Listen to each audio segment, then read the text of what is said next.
Lors de la période sylvicole, qui est une période qui s'étend d'environ l'an 1000 avant notre ère jusqu'à environ l'année 1500 de notre ère, deux groupes vivent dans le sud de ce qu'on appelle aujourd'hui le Québec. Ces deux groupes sont les Algonquiens et les Iroquoiens. Voyons d'abord qui ils sont. Tout d'abord, les Iroquoiens. Les Iroquoiens vivent dans une région qu'on appelle les Basses-Terres du Saint-Laurent et des Grands Lacs. C'est une grande plaine qui est formée surtout de terres fertiles. Comme les terres sont fertiles, ça leur permet de pratiquer l'agriculture. L'agriculture force un mode de vie sédentaire ou, dans leur cas, un mode de vie semi-sédentaire. C'est-à-dire qu'ils vont vivre entre 10, 20 ou même jusqu'à 30 ans sur un territoire, puis lorsque les sols s'épuisent, vont déménager leur village dans un endroit où les terres sont davantage propices.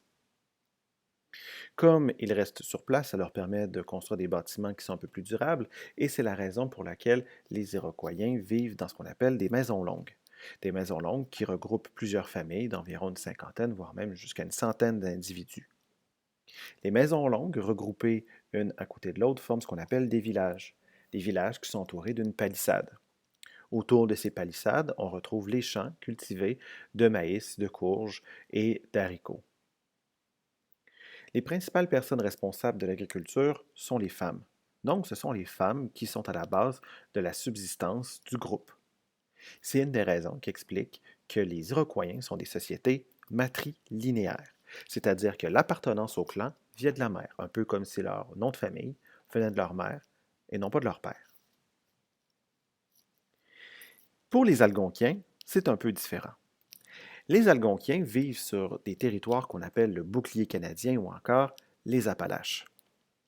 Ces territoires ne sont pas connus pour leurs terres fertiles, donc ça ne leur permet pas de pratiquer l'agriculture.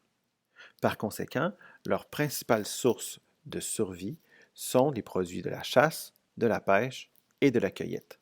Comme ils doivent suivre les troupeaux ou se déplacer selon la présence d'arbres ou d'arbustes fruitiers, ils sont nomades. Le mode de vie nomade oblige des habitations qui sont temporaires et légères. C'est la raison pour laquelle ils vivent dans des tentes qu'on appelle des tipis ou encore des wigwams. Ceux-ci sont regroupés dans des campements. Comme ce sont les hommes qui s'occupent des principales activités de subsistance, chasse et pêche, c'est une des raisons qui explique pourquoi les Algonquiens sont une société patrilinéaire, c'est-à-dire que l'appartenance au clan vient du père. Malgré ces différences, on va voir à travers les cours que Iroquoiens et Algonquiens partagent tout de même plusieurs traits communs et que le rôle des hommes et des femmes est tout aussi important que l'on soit dans une société matrilinéaire ou patrilinéaire, parce que l'égalité entre les individus était un des traits caractéristiques principaux des premiers occupants.